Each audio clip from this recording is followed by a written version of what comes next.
Tämä podcast-sarja, jonka Eagle Accelerator-hanke on tilannut, toteutetaan sen takia, että päästään kertomaan kymenlaaksolaisia yritystarinoita, yrittäjien kasvutarinoita ja yritysten kasvutarinoita.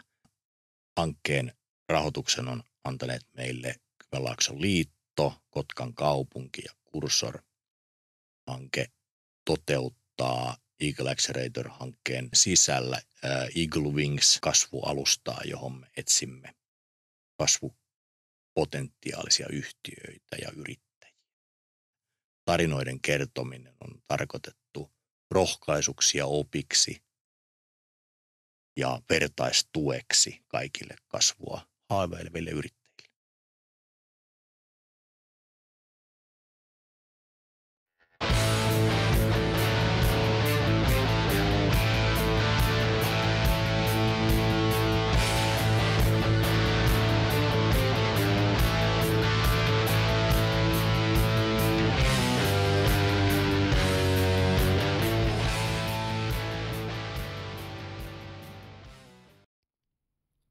Tässä podcast-jaksossa keskustelemme Cursorin projektipäällikkö Jarpo Vesalan kanssa kymenlaaksolaisesta rakennemuutoksesta ja tästä Eagle Accelerator-hankkeesta.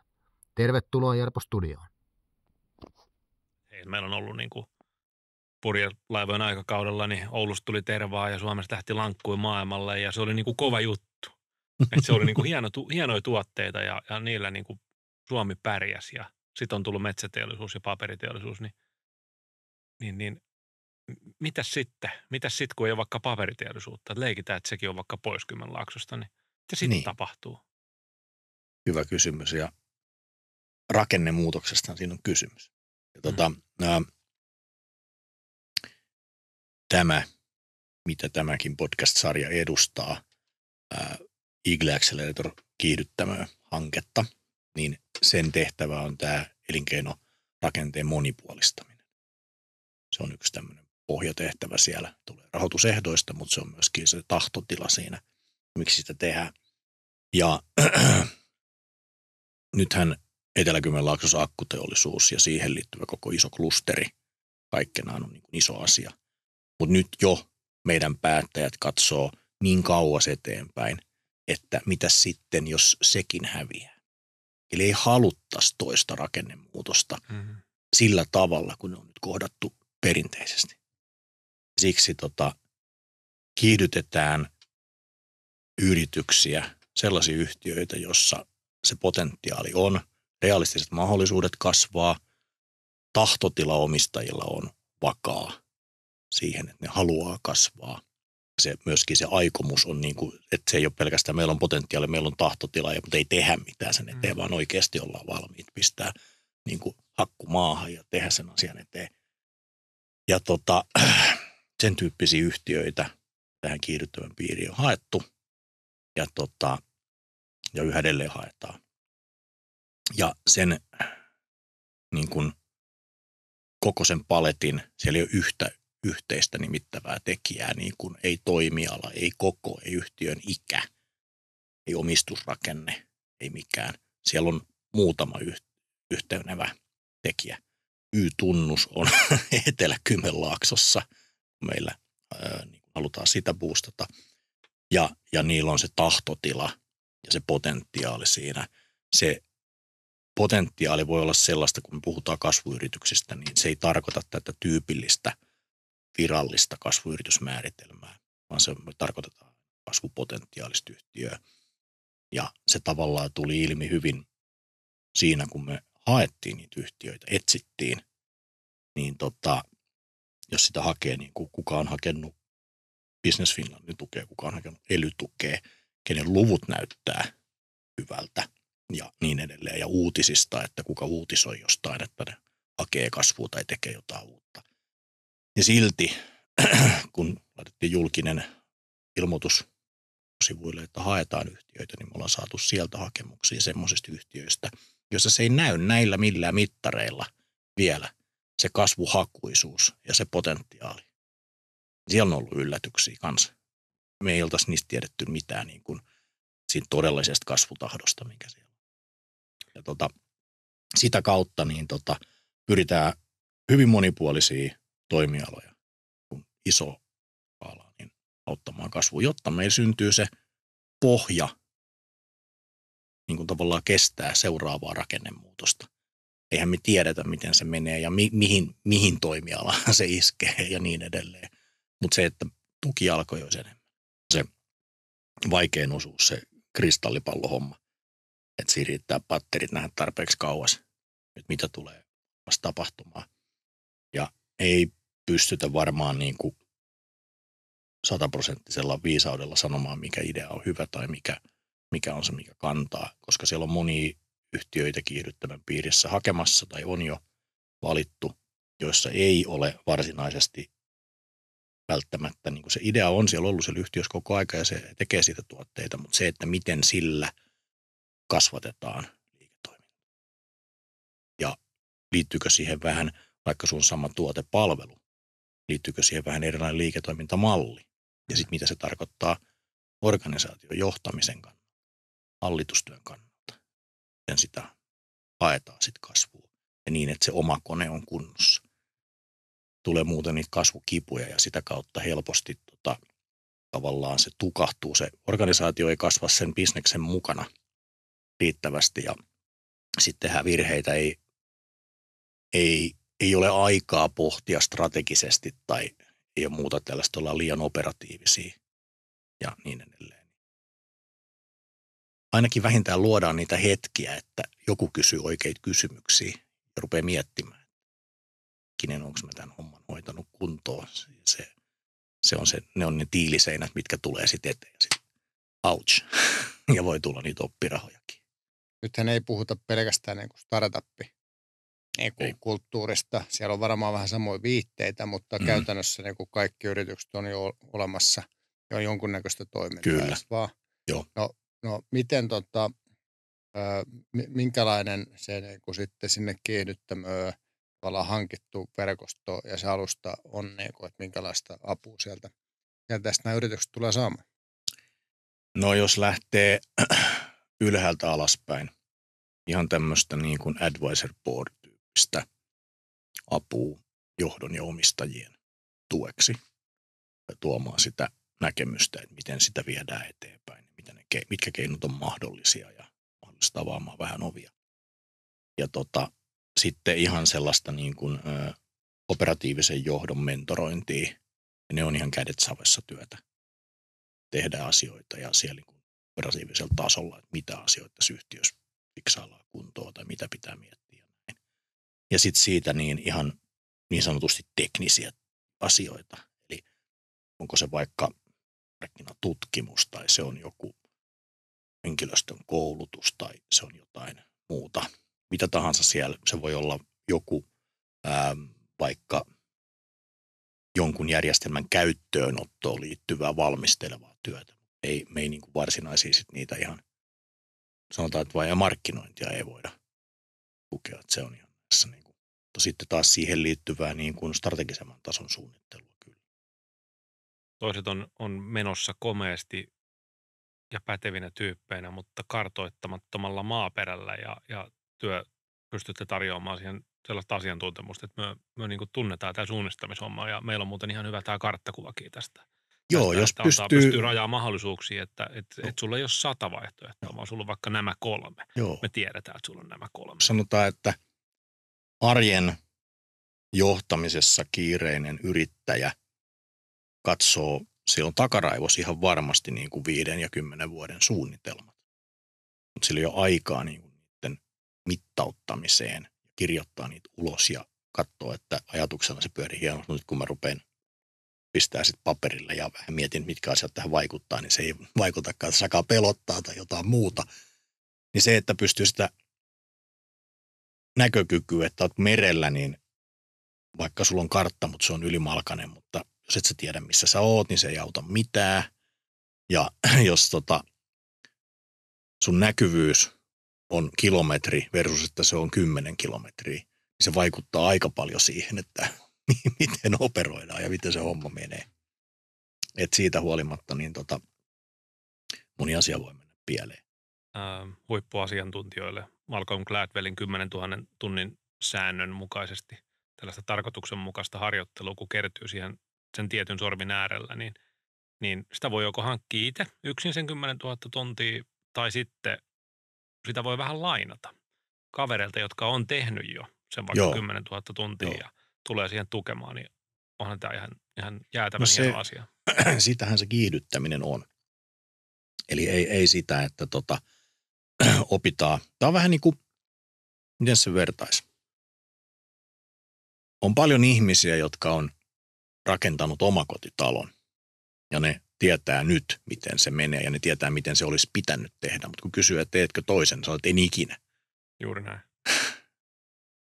Ja jos pystyy niin kuin sen osaamisen, mikä kokeneella on jo, niin jollain tavalla jossain määrin valuttaa sinne sen prosessin alussa olevalle, niin se kiihdyttää sitä prosessia. Joo, ja se toivon mukaan vähentää oppirahoja. Just niin, että siinä, ja oppimiskäyrä ei olisi niin jyrkkä, että siellä on sen päällä sellainen, että never again, vaan siitä, että sulla on voimia vielä siellä oppimiskäyrän huipulla. Kyllä, joo, että se ei ole niin raskas se polku. Että kyllähän siinä niin kuin yritetään yrittäjän tai omistajien niin kuin askelta keventää siinä mielessä. Ja mitä totuuttahan ei missään asiassa silleen ole, että niin kuin parhaatkin asiantuntijat voi olla väärässä. Että kyllä se, niin kuin se on loppujen lopuksi sen yrittäjän oma päätös ja se tulkinta niistä saaduista neuvoista. Kukaan niistä advisoreista tai mentoreista. No mentorit pääsee aika syvälle yhtiöön, kun ne näkee myös sen operatiivisen tason. Niin niillä on mahdollisuus niin kuin nähdä sellaisia asioita, että vaikka advisoreille johtaja sanoo, että nämä asiat on tosi hyvin. Mentori on siellä arjessa kattoo ja sitten se on vähän, että ei ehkä ole. Mutta sitten taas tosi kokeneet advisorit näkee läpi. Ne haistaa jo monesta asiasta, että tässä on tällaisissa asioissa. Ihan vaan katsoa historiaa tai nykytilannetta ja kerrotaan, mitä on tapahtunut. Niin pystyy kyllä. Niillä on niin paljon kokemusta. Mutta yhtä totuutta ei ole, että loppukädessä niin se pallo jää aina sille yrittäjälle, mutta me koetaan tuoda siihen sellaista verkostoa ympärille, joka helpottaa sen vieritystä eteenpäin. Moni näistä kasvuyhtiöistä on niin kuin historia osoittaa ja se nykytila osoittaa ja moni osoittaa, että siellä on tehty ihan oikeita asioita. Siellä on niin kuin tosi kovia tyyppejä. Ja kysymys on lähinnä siitä, että miten sitä voidaan nopeuttaa sitä kasvua niin, että riskit ei kasva ihan eksponentiaalisesti. Ja sitten myöskin niin, että johdolla on mahdollisuus mitata niitä ajatuksia. Moni sanoo, että on aika yksin sen ajatusten. Oma hallitus siellä ei pysty käymään todellisuudessa hyvin strategista keskustelua tai sitä ei ole rakennettukaan sitä varten. Ja esimerkiksi johtoryhmä voi olla hyvin operatiivinen. Tai sitten olet yksin yrittäjä. Ei ole ketään. Tai sitten vaikka oletkin pieni firma, että on jo muutama työntekijä, mutta sulle ei ole tavallaan laajempaa johtoporrasta tai advisor-porukkaa, tai eikä välttämättä omassa verkostossakaan sellaisia ihmisiä, jotka vois oikeasti tuoda siihen näkemystä. Ja sitten jos ei sitä ole ja se arki vie sen ajan, niin ei sitä enää niin kuin rupea kilauttelemaan kaverille 11 aikaa illalla. Ja kun odota jotain todella syvällistä strategista bisneskeskustelua. että täytyy luoda niitä tilanteita, täytyy törmäyttää oikeita ihmisiä. Ja meidän yritetään olla niin viisaita, että saadaan oikeanlaiset ihmiset törmäämään. Eagle Accelerator on enemmän tämmöinen jo vauhdissa olevien yhtiöiden kiihdyttämistä. Ja se taas tulee siitä, että kun mietitään Suomi Oy:tä, niin mihin sun kannattaa euro laittaa. Jos laitat sen startuppiin, riskit on valtavat ja se kerroin, millä se poikii, niin se voi olla iso, mutta se riski on niin suuri. Mutta jos sä laitat sen euron jo vauhdissa olevaan yhtiöön, niin se varmuus on paljon suurempi ja se vaikutus niin kuin työpaikkoihin on niin kuin paljon nopeammin.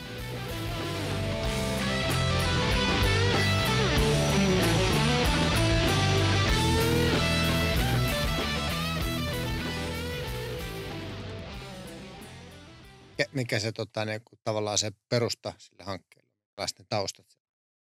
Hankkeen tausta on sellainen, että Kotkan kaupungin strategiassa on yrityskeskuksen toteuttaminen. Se on ollut siellä kauan ja sitä on aikaisemminkin jollain tavalla vähän yritetty rakentaa, mutta se ei ole lähtenyt lentoon. Ja siihen liittyen oli selvitystyö, johon liittyi niin kuin tämän itse yrityskeskuksen fyysisen olemuksen selvittely, mihin se voisi tulla, mitä se tarkoittaa, ja sitten sen toimintakonseptin ja tietysti sen liiketoimintamallin sille itse fyysiselle ilmentymälle, mutta myös se konsepti, miten toimitaan, se haluttiin nimenomaan ensin. Haluttiin se toiminta, että mitä tapahtuu, miten tehdään, miten tämä kone rakennetaan. Ja sitten katsotaan, voiko sen toiminnan pohjalle, kannattaako siihen tehdä jotain fyysistäkin. Ja siitä syntyi sitten tämä hanke, joka nyt sitten hankemuotoisena resurssoitiin. Ja tämä on kuitenkin vasta niin kuin ensimmäinen pilotti tätä aihepiiriä. Ja miten se sitten jatkuu ja millä se on, niin sitä me ruvetaan työstämään sitten syksystä. Mikä on niin kuin se tapa, muoto, mikä on ne fokukset, millä tavalla tehdään nyt opitellaan. Aletaan pikkuhiljaa ymmärtämään, millä tavalla kannattaa toimia ja keiden kanssa. No mitä siellä olet itse, jos nyt pitäisi heittää semmoinen oma pikku top 3, että oivallukset tai opit so far, niin mitä sinä olet huomannut? No perussääntö on aina se, että voitto tehdään ostaessa niin sanotusti. Eli jos me vähät resurssit hajotetaan silleen, että kaikille vähän, niin se ei johda mihinkään. Se vaikutus niissä, jotka paljon tarvitsisi apua, niin se on vähäinen, se ei ole riittävä. Ja sitten taas ne, jotka ei oikeasti tarvitse apua, niin saattaa ottaa sen avun vastaan, mutta se voisi sanotusti maksaa sen itsekin. Ja silloin niin kuin tavallaan se valintaprosessi, että etsitään tämän kiihdyttämön sisälle siihen mukaan sellaisia yhtiöitä, jossa se matchi osuu kohdalle, että se koko luokka jeesiä, mitä me pystytään antamaan, niin silloin vaikutusta, se ei valu hukkaan. Siellä on ehkä varmaan se tuloksen ydin taustana se, että yrittäjällä täytyy olla kova tahto kasvaa, tehdä asioita sen eteen. Ja sitten tietysti se realistinen kasvumahdollisuus. Sitten me tehdään tätä. Tässä tavallaan niin kuin se scouting-valinta ja tämä ihan se ydinoperaatio, niin se on tämmöistä Eagle Wings-nimiseksi kasvualustaksi tehty hankkeen sisällä. Ja se on se, mikä näkyy yrityksille. Kuinka työ pyritte tavoittamaan muutenkin kuin tässä meidän podcastin kautta niitä potentiaalisia yrittäjiä, että he tajuaisivat tulla linjoja pitkin? Se on sen scouting-prosessin kautta, eli se tapahtuu tutkimalla kaikki erilaisia listoja, tilastoja, uutisia, huhuja, ihan mitä vaan, ja se voi tulla ihan miten vaan. Ja koko verkoston, ketkä tuntee, tietää, koska siellä on paljon sellaisia, jotka ei näy näissä missään mittareilla, vaan se on se pilke siellä yrittäjän silmäkulmassa ja se uusi liikeidea, mikä se laittaa joko uutena yhtiönä tai siihen vanhaan ja tällaista. Ja ne ei tule ilmi muuten kuin niin, että he ottaa meihin yhteyttä käytännössä. Niin, se saattaa olla arki vie ja vitsauskone hajoaa joka päivä, mitä pitää korjata. Joo, niin se on. Mutta sitten noista, että mitkä on ne 3 tarvinta, että jos siellä nyt on tavallaan se valinta ja yhteistyö, niin resurssit on 3. asia. Resurssien niin pitkäjänteisyys, nämä on maratonilaji. Tämä ei ole missään tapauksessa, tässä ei ole pikavoittoja. Hauska tutkimus on sellainen, missä pyydetään ihmisiä katsomaan edessä aukeavaa mäkeä, arvioimaan sen mäen pituutta ja jyrkkyyttä. Niin pelkästään se, että siihen tulee toinen ihminen rinnalle, ei tarvitse edes vuorovaikuttaa varsinaisesti, mutta että tulee kaveri rinnalle, niin ihmisten arviot siitä mäen jyrkkyydestä ja pituudesta muuttuu. Oho. Tämä onkin loivempi, ei ehkä niin pitkä eikä niin paha. Et puhuit aikaisemmin siitä, että kun ollaan yksin, niin se, että kun siihen tulee joku, että upeata kun tulee neuvo, tuki ja näin, mutta se, että siihen edes tulee joku, Joo, niin se voi olla, että se alkaa se tulevaisuus näyttää paljon mahdollisemmalle. joo. Se on varmaan näin. Siinä on joku psykologinen juttu ja se sellainen, että ei ole yksin, niin se lisää sitä rohkeutta. Ja ainahan se on riskinjako ja tuki ja kaikkea muuta. Aika vähän on asioita, joita loppujen lopuksi tehdään yksin. Mm. No siihen on kyllä hyvä lopettaa. Niin, nyt On. on pankki tyhjä. Pikkutarina, joo.